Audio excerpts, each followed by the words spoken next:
memang sudah berubah atau cuma dalam mode penyamaran saja?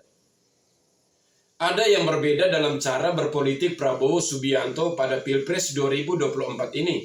Si pencetak hat-trick kalah dalam Pilpres pada era pemilihan langsung itu terlihat lebih halus dengan gaya dan istilah yang membuat banyak orang agak curiga dengan mode penyamaran Prabowo.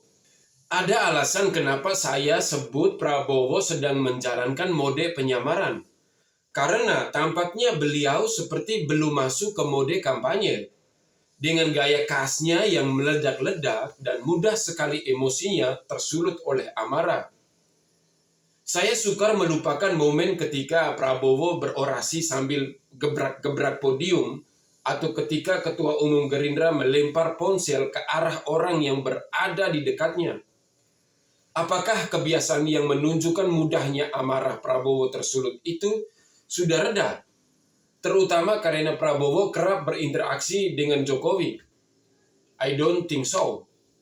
Silakan tafsirkan sendiri bagaimana perubahan strategi politik Prabowo menghadapi Pilpres 2024 nanti. Namun, saya cermati ada dua kesalahan fatal yang dilakukan oleh Prabowo, juga oleh Partai Gerindra dan pendukung fanatiknya.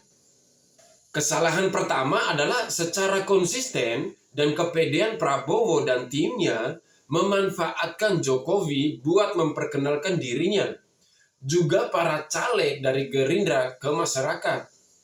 Memang efek munculnya foto Jokowi yang terlihat akrab bersama Prabowo masih bisa memunculkan kesan positif yang bisa membuat pendukung Jokowi terkecoh. Tapi rasanya Jokowi sangat paham bahwa Prabowo sedang memanfaatkan dirinya untuk kepentingan pribadi. Tentu saja hal ini dilakukan tanpa seizin PDI Perjuangan. Karena kubu Prabowo akan mudah berdalih bahwa mereka menggunakan foto Jokowi sebagai atasan Prabowo selaku Menhan, bukan sebagai kader atau petugas partai PDI Perjuangan.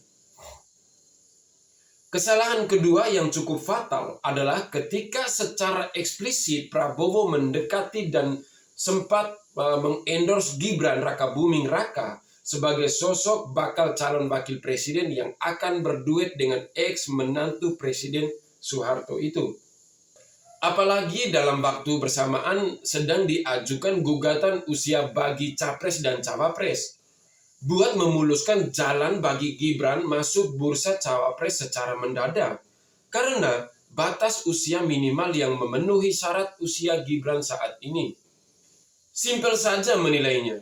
Kalau urusan yang sudah erat dengan konstitusi saja mau diutak-atik demi Pilpres, maka betapa bahayanya jika mereka yang berada di kubu lawan politik Jokowi beneran berkuasa.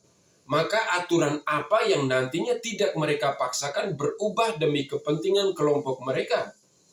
Omong kosong kalau mereka berdalih bahwa gugatan usia capres dan cawapres adalah demi kepentingan bangsa dan negara. Jauh lebih terlihat adalah aroma busuk dari sahabat politik demi kepentingan tertentu yang bisa menjadi presiden buruk kalau sampai besok gugatan batas usia itu dikabulkan oleh pihak MK. Jadi bagaimana sekarang?